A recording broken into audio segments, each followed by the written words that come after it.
बिल्ली की कहानी। एक छोटे से गांव में एक वृद्ध महिला रहती थी जिसका नाम था सुमित्रा। सुमित्रा को जानवरों से बहुत लगाव था। उनके पास एक खूबसूरत सफेद बिल्ली थी जिसका नाम उन्होंने झनक रखा था। झनक सिर्फ एक पालतू जानवर नहीं थी, बल्कि सुमित्रा की सबसे करीबी साथी थी। झनक का आगमन सुमित्रा ने झनक को पहली बार तब देखा था जब वह एक ठंडी सर्दियों की सुबह अपने घर के बाहर बैठी थी। एक दुबली पतली बिल्ली भूख से तड़पती हुई उनके दरवाजे पर आई और म्याऊं म्याऊं करने लगी। सुमित्रा ने तुरंत उसके लिए रोटी और दूध रखा। झनक ने धीरे धीरे पास आकर खाया और उसके बाद वहीं कोने में आराम से बैठ गई। उस दिन से झनक ने सुमित्रा के घर को अपना घर बना लिया। झनक और सुमित्रा का बंधन। सुमित्रा के पास कोई परिवार नहीं था। उनके पति का कई साल पहले देहांत हो चुका था और उनके बच्चे शहर में बस गए थे। झनक उनके अकेलेपन को दूर करने लगी। झनक की हरकतें सुमित्रा के जीवन में खुशी भर देती।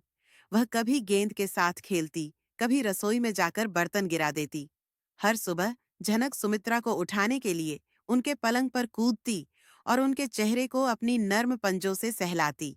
सुमित्रा उसे प्यार से मेरी बेटी कहकर बुलाती। झनक का खाना भी खास होता, कभी दूध तो कभी मछली। गांव में झनक की शरारतें। गांव में झनक काफी प्रसिद्ध हो चुकी थी। बच्चे उसे प्यार से झनक रानी कहने लगे थे। झनक को गांव के बाजार में घूमने का बड़ा शौक था। वह अक्सर दुकानदारों के पास जाकर अपने चंचल स्वभाव से उनका ध्यान खींचती। दुकानदार भी उसकी शरारतों को नजरअंदाज नहीं कर पाते और उसे कुछ न कुछ खिला देते। एक बार की बात है, झनक ने गांव की मिठाई की दुकान से रसगुल्ले का कटोरा गिरा दिया।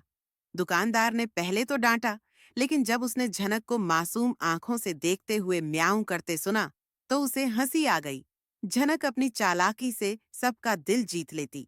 एक खतरनाक घटना। झनक और सुमित्रा की जिंदगी में सब कुछ अच्छा चल रहा था, लेकिन एक दिन एक खतरनाक घटना घटी।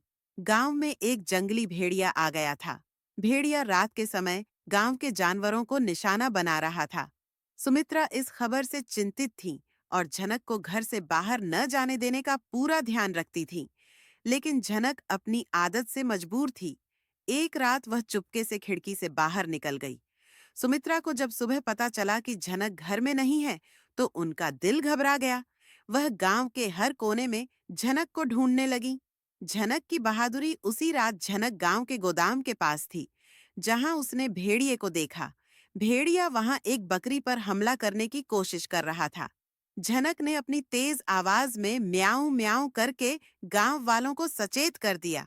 गांव के लोग डंडे और मशालें लेकर भागे भागे आए और भेड़िए को भगा दिया। गांव वालों ने झनक की बहादुरी को सराहा और उसे गांव की नायिका का दर्जा दिया। अब झनक केवल सुमित्रा की साथी नहीं थी, बल्कि पूरे गांव की प्रिय बन चुकी थी। झनक का अंत और उसकी यादें। समय बीतता गया। झनक और सुमित्रा दोनों बूढ़ी हो चलीं। एक दिन झनक अचानक बीमार पड़ गई। सुमित्रा ने उसका बहुत ख्याल रखा, लेकिन उसकी हालत बिगड़ती चली गई। झनक ने अपनी आखिरी सांस सुमित्रा की गोद में ली। झनक के जाने के बाद सुमित्रा को बहुत अकेलापन महसूस हुआ, लेकिन उसने झनक की यादों को हमेशा अपने दिल में संजोए रखा।